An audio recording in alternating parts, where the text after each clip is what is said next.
for Thursday, October 21st, 2010. Tim, would you like to call roll? Commissioner Barnes? Here. Commissioner Lean? Here. Commissioner Peterson? Here. Commissioner Wiki? Absent. Commissioner Fisher? Absent. Commissioner Bowles? Absent. Commissioner Sanders? Here. Assistant City Attorney Doug Thornley? Here. And City Planner Armando Lanels. Here. Item number 3, approval minutes. We have none. Announcements and committee reports. None? Okay. Any informational items? We have no information. No informational items? Okay, public comment. Would anybody from the public like to comment? Seeing no movement, we'll move on. Okay. Public hearing items, PCN 10019, CAB Investments, LLC.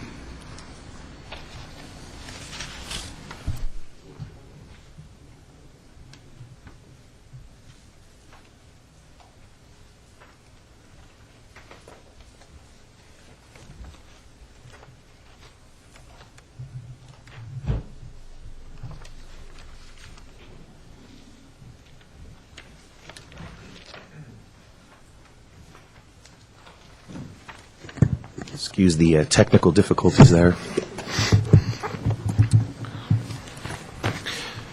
Good evening, Mr. Chair, Planning Commissioners. For the record, Tim Thompson, Senior Planner. This item before you tonight is a tentative map request for Kylie Ranch North, Village 38. The property is about 21 and a half acres, and the proposal is to create 110 single-family residential lots. There was quite a bit of discussion at the study session the other day regarding the conditions of approval.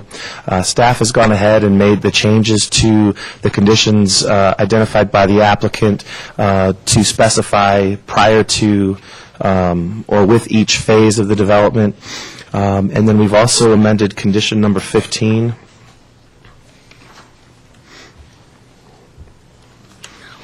Essentially what we've done is we've completely reworked this condition.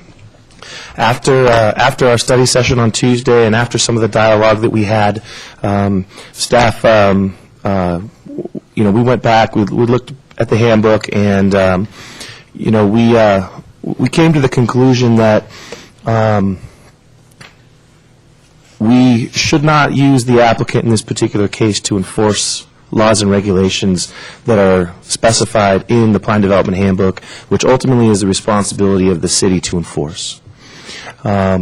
Typically, when we look at a single-family residential development in a plan development setting, what we have is we have whatever the area is, the requirement for 20% landscaping or 20% open space, and that doesn't account for any yard landscaping or in a lot of cases, it doesn't account for landscaping in the right-of-ways either. And so I think in hindsight, if we look at the handbook, I would like to think that we would have created a different standard, one that may be more enforceable. Generally, when we talk about single-family residential in a standard city zoning district, the landscaping requirement is 25%. And however, the code then includes an exemption which says it's unenforceable when you talk about single and two-family dwellings.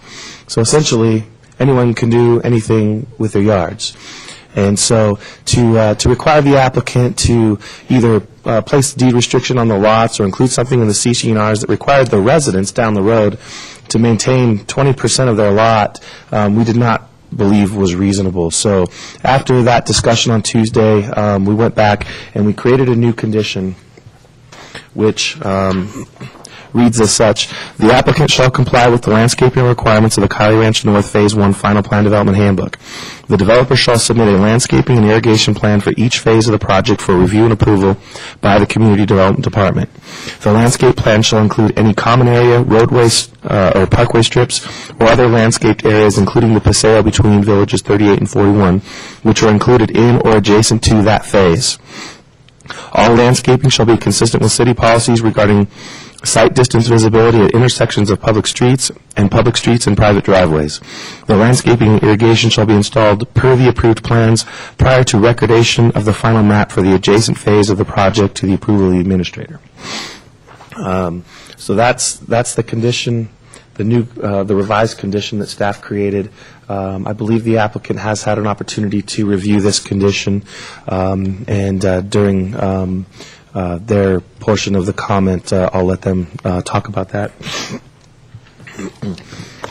As I mentioned on Tuesday in the study session, the Kylie Ranch handbook is very specific. There are a lot of standards, and so we believe that the standards included in that handbook are going to be sufficient to ensure a good quality development on this particular site, particularly related to the architecture. The standards in the handbook are fairly specific about what the architectural styles are and what the requirements are. An example being that you cannot have a garage-forward house, meaning the garage cannot stick out in front of the living portion of the house. There's a standard that says the garage has to be set back a minimum of 5 feet from the front of the house. So while the garage still faces forward, it's actually not in front of the rest of the house. And there isn't one of the floor plans that does have the garage forward, and the applicant is revising those plans. And so therefore, staff does not believe that we need to bring these elevations back to Planning Commission for your review. The condition simply states that any substantial changes from what you're seeing in your packet today shall require a review. But unless that happens, we believe that the standards in the handbook are adequate enough to address those architectural issues. So staff is recommending approval, and I'd be happy to answer any questions. Any questions for Tim? Mr. Chairman, I did. Tim, says it is worth noting that the developer is proposing to remove the parkway system along residential streets. Why?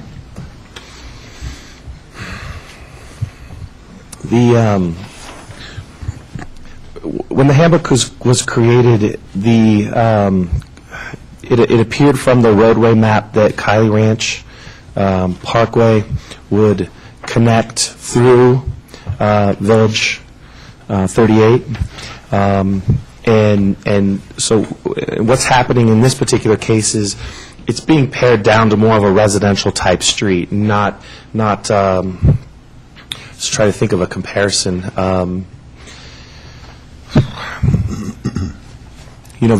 Sparks Boulevard comes to mind between Disk and Los Altos. As you're driving down, Sparks Boulevard, major arterial. You've got some very nice landscaping on the sides. Plus, you have the landscape medians. As you get into the residential subdivisions and the street sections narrow and you have less traffic, there was some discussion about whether or not that parkway strip was going to be warranted in that particular area, just given the fact that the roadway transitions from this parkway really down to a residential street. And so through that process, we just didn't see any reason why we needed to have a parkway strip out there, because it is a residential street. So it was based on the classifications in the handbook. It was supposed to be a certain type of street section, and because that's not how this has ended up being developed, there have been some tweaks. Certainly there is access from the north through the south and out to both Sparks Boulevard and I think it's Henry or Parkway, or both of those roads have the landscaping and the parkway. It's just the residential streets we didn't think it was warranted. Okay. And one other question too, Tim. On the curbs, it says they want to, the applicant is also proposing to use rolled curbs. Correct. Does that save costs? I didn't realize. Generally the city standard is the typical L curb and gutter. In this particular case, the applicant's asking to use rolled curb. It's used, it's been used in the area. And I like it personally. I like it better, but I didn't really realize that it saved that much. Yeah, it's not typically what we do, but it's not against any of our standard or anything Yeah. like that. The applicant does believe that it will save some cost per lot as far as having to relocate drive approaches. So, Good, thank you, Tim. Oh, so they're going to do a roll curb instead of depressed driveway aprons? correct. Instead of doing the L curb with the depressed driveways, they're going to do a rolled curb throughout the entire development.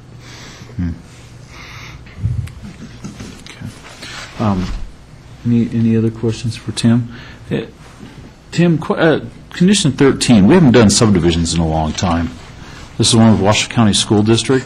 When did we start putting those in, that condition in? Boy, I've been here 9.5 years, and I think I've tried to do it every time. I think, okay. I don't this remember. is one of those situations where it's important to include some of these outside agencies that are going to be impacted by these types of developments, and certainly a residential subdivision that, has families and kids is going to have an impact on the school system, and so we try to send our applications over to the school district. In this particular case, we did not get any kind of correspondence back from the school district. I did exchange emails with Mike Boster from Washoe County Schools last week, and we discussed the condition, and he said it was perfect. He also pointed out that they do have a school site set aside in the Kylie Ridge North development. So at a future date, you'd be looking at an elementary school that was a little bit closer than, I think, Sepulveda, which I believe is what the area is zoned for now. Okay. All right. Any other questions for Tim or staff? Okay. We'll open up the public hearing. And would the applicant like to say anything?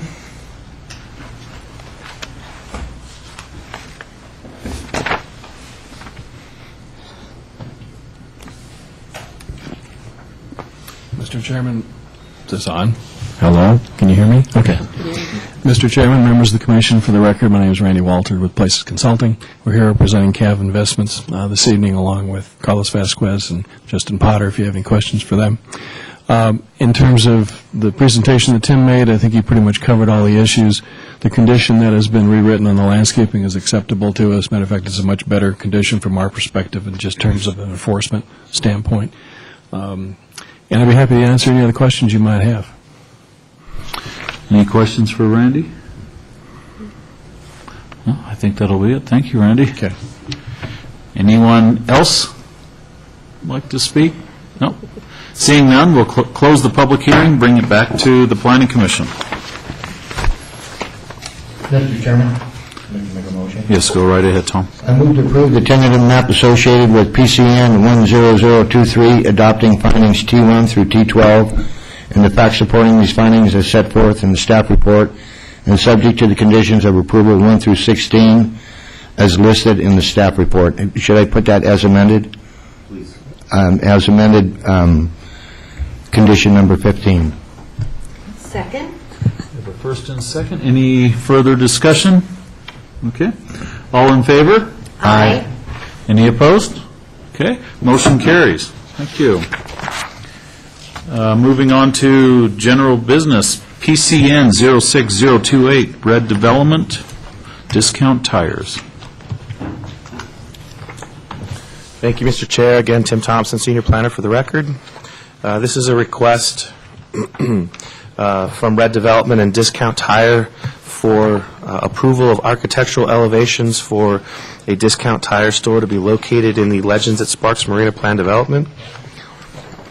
The location is on Pad 7, which is in the very the furthest most southeast corner of the development, next to the I-80 westbound on-ramp. Go ahead and just throw these on the overhead. I think you can see from the elevations that the proposed building and materials and the details are consistent with the other buildings that are within the Legends development. And staff does recommend that you approve these elevations tonight, and I'd be happy to answer any questions. Any questions for Tim? Okay. Frank, are you here for this item? Okay. And we have the engineer, if anybody has any engineering questions. I just want to make sure those pretty pink bushes are there. That's the landscape architect. Oh, yeah, that's right. That's Ryan. Okay. All right. Seeing no questions, I have a motion.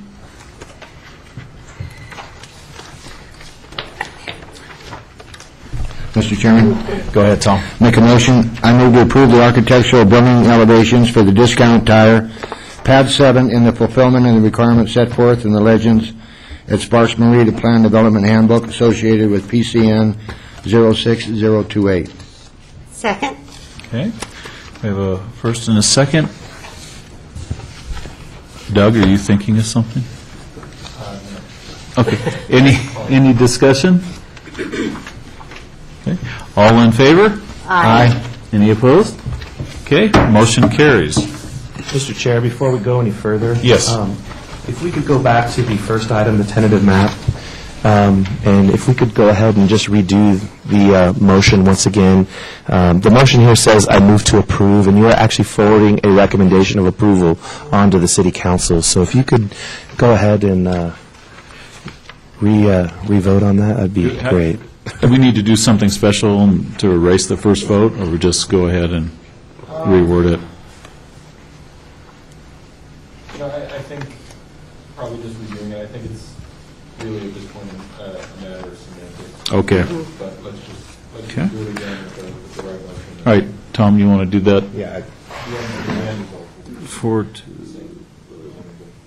to the, move to forward to the city council? Correct. Move forward recommendation of approval to the city council, That's what we meant. which, I think functionally is the same. Move to approve this. Okay, go ahead. Okay, I move to forward per PCN 10023 to the City Council, the tentative map associated with PCN 10023 adopting findings T1 through T12 and the facts supporting these findings as set forth in the staff report and subject to the conditions of approval 1 through 16 as listed in the staff report. Second? Okay, and That includes the change to condition 15. As amended, Yeah. condition 15. Perfect, thank you. I feel better. any more discussion or clarification? All right. All in favor? Aye. Any opposed? Okay, motion carries. Yes? We ask that in the minutes, that second vote be reflected as Okay. the final vote on. Okay, so in the minutes, have that second vote reflect as the revised motion in action for the previous motion. Okay. All right, so comments from the commissioners? Mr. Chairman? Yes. I have one. I would just like to encourage, there's probably about 85,000 people out there watching this planning commission meeting tonight. And I would probably guess to it, but I know the elections are coming up, not too long, and I'd really encourage all the people in the city of Sparks to vote for SP3.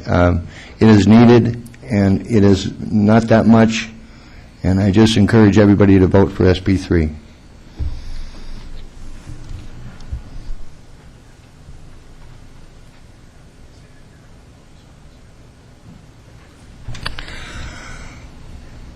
And I am not a police officer or have anything to do with law enforcement. I am a citizen of the city of Sparks, and I do believe that it is needed. Any other comments? Okay, seeing none, meeting's adjourned. Thank you for your time.